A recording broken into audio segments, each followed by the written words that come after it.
Dalam rekaman kamera pemantau ini saudara, korban sebelumnya berada di dalam mobil berwarna hitam ini. Tiba-tiba mobil hitam ini berbelok ke kanan secara pelan kemudian menabrak mobil lainnya yang terparkir di dalam rumah. Oleh penghuni rumah, anggota polisi tersebut ditemukan tewas di dalam mobil di kawasan Mampang Perapatan, Jakarta Selatan.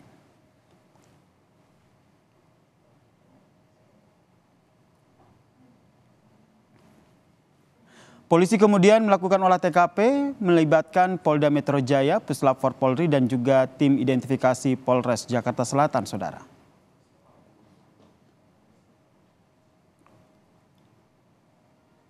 Alat bukti berupa CCTV yang kami sudah putar, kami bisa mengambil kesimpulan untuk sementara bahwa dugaan yang bersangkutan bunuh diri.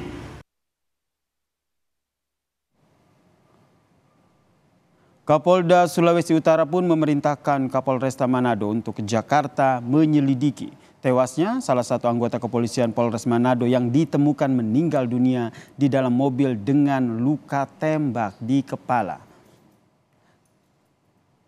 Irjen Wahyudiawan meminta untuk mengusut tuntas latar belakang kematian anggotanya yang ditemukan tewas di dalam mobil mewah ini. Anggota Polres Manado, saya sudah utus Kapolresta Manado untuk berangkat ke Jakarta. Terus juga anggota Subdit Paminal sudah berangkat ke sana untuk menyelidiki latar belakang kematian anggota tersebut. Sampai sekarang saya belum terima hasilnya, yang jelas yang bersangkutan meninggal. Untuk dilihat di TKP bagaimana meninggalnya, apakah ada latar belakang, dan nanti tunggu hasilnya kita sampaikan. Istri anggota polisi yang ditemukan tewas dengan luka tembak di kepala di dalam mobil di kawasan Mampang Perapatan 4 Jakarta Selatan ini masih syok dan terpukul dengan kematian suaminya. Sebelumnya korban masih kontak melalui telepon seluler sebelum dikabarkan meninggal di dalam mobil mewah di salah satu perumahan di kawasan Mampang Perapatan Jakarta Selatan. Di rumah duka ia mengaku tidak percaya dengan kematian suaminya yang diduga bunuh diri.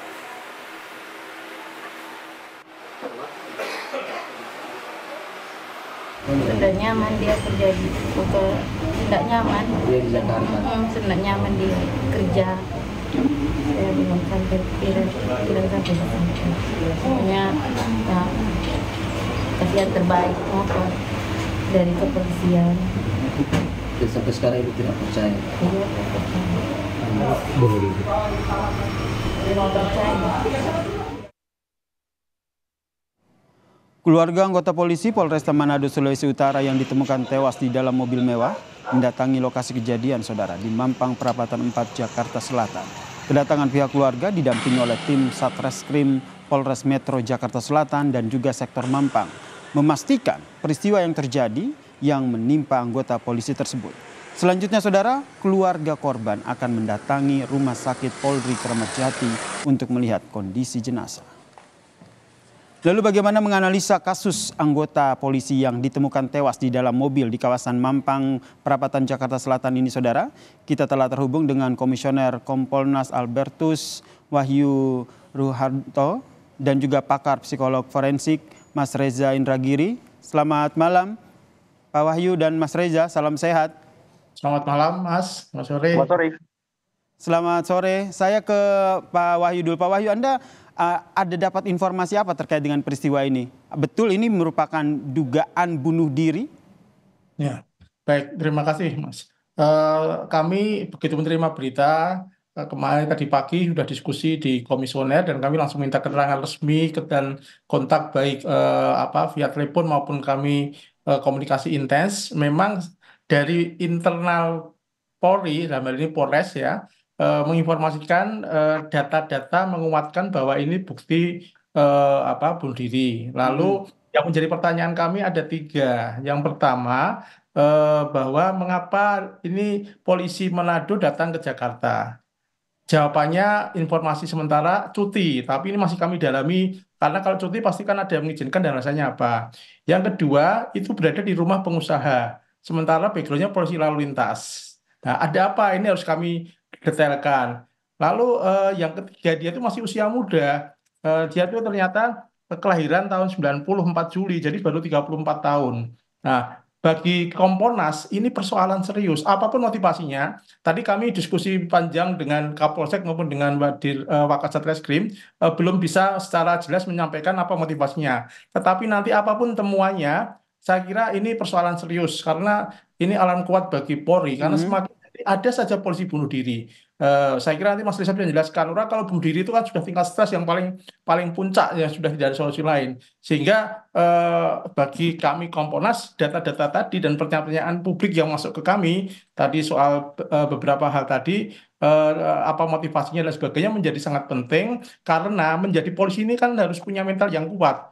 Bayangkan umur 34 sudah mengambil jalan pintas itu, terlepas apapun nanti motivasinya setelah nanti ketemu penyelidikan ya, walaupun kalau secara untuk kasusnya mereka akan menggunakan scientific crime investigation, saya kira sudah dilakukan lah dengan polisi dan sebagainya. Jadi Tapi Kompolnas sendiri mendorong agar polisi bisa mengungkap ya sebenarnya apa motif yang iya, disebut bukan sekedar dugaan bunuh mengungkap, diri tetapi ini ya, Pak Wahyu ya.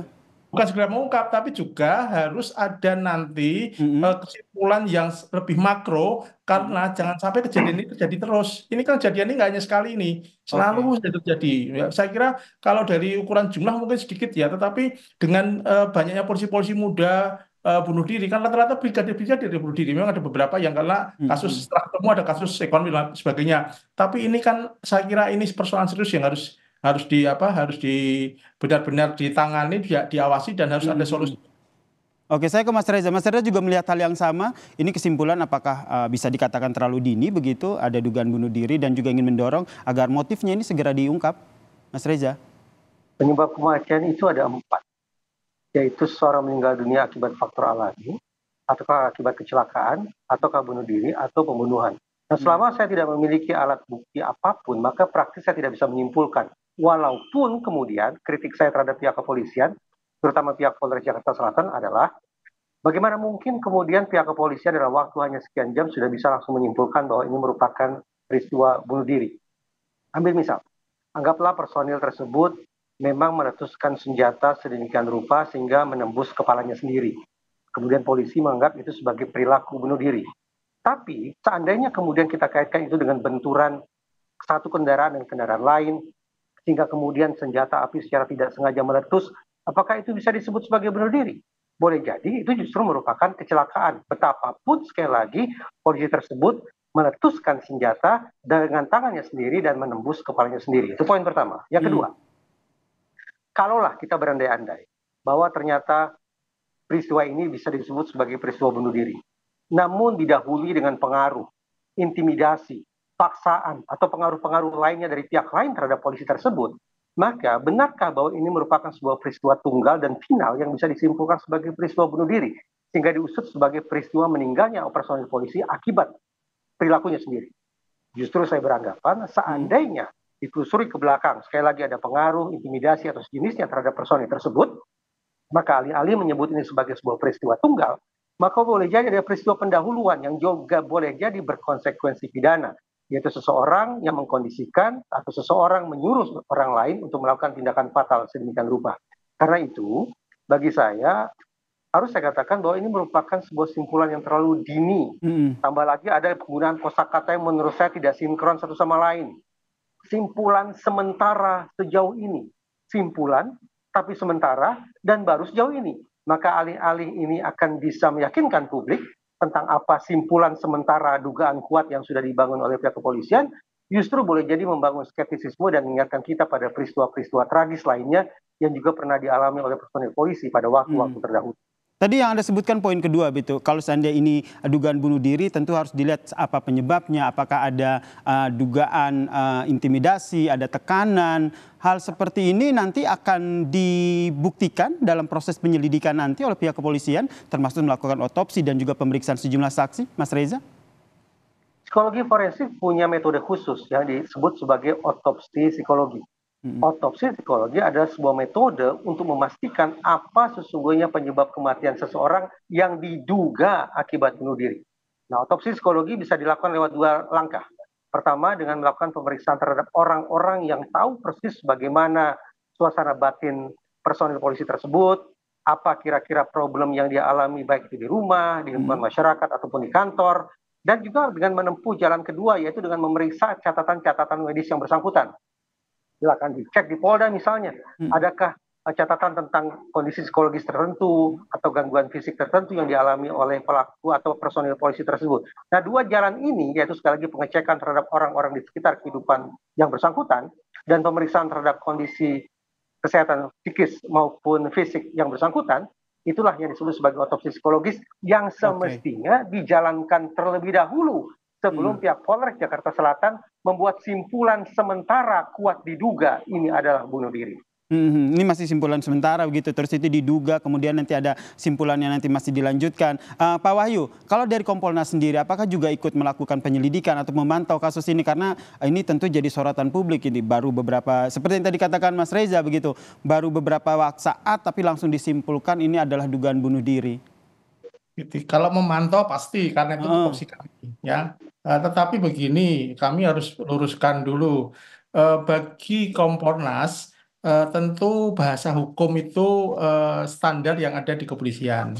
Sehingga kata sementara itu menjadi, saya kira menjadi penting karena belum pasti. Saya tadi komunikasi dengan Wakasal-Eskrim dan Kapolsek, sekarang keduanya sudah berada di tempat jenazah dan menunggu keluarganya karena keputusan dari Polri, dalam ini Polda dan Polres, bahwa otopsi itu dilakukan dengan menunggu keluarga dan tanpa belum dimasukkan ke peti jenazah. Jadi mereka masih tidak ingin peristiwa-peristiwa, dan menurut Kompolnas itu langkah-langkah yang saya kira menjadi terbuka dan transparan ya. Tapi apakah Kompolnas masuk ke penyelidikan itu memang bukan ranahnya Kompolnas, tapi kami memantau apa yang dilakukan oleh pihak Polri, prosedurnya, SOP-nya dan sebagainya, dan kami awasi betul karena publik kan banyak tadi masukan ke kami yang menanyakan ke Kompolnas beberapa hal yang menjadi pertanyaan publik, yaitu tadi dia itu polisi lalu lintas, kemudian datang ke tempat pengusaha, ini pengusaha kebetulan, informasi yang saya peroleh dia swasta tapi ternyata pengusaha, kemudian yang kedua katanya cuti, kalau cuti ada izinnya, ini yang kami pantau. Nah, sehingga istilah kesimpulan sementara menurut saya bagi internal polisi pas, tetapi bagi kami di Kompolnas itu menjadi bahan untuk kami lakukan pemantauan dan pengujian lebih detail, apalagi masukan dari publik sangat banyak mengenai kondisi termasuk kondisi para tetangganya ya. Kita nantikan bersama seperti apa ya ini penyelidikan dari pihak kepolisian dan juga menjawab pertanyaan publik nih sebenarnya apa yang menjadi latar belakang dari dugaan bunuh diri ini. Terima kasih Komisioner Kompolnas Albertus Wahyu dan juga pakar psikologi forensik Mas Reza Indragiri telah bergabung bersama kami di Kompas Petang. Terima kasih, selamat sore.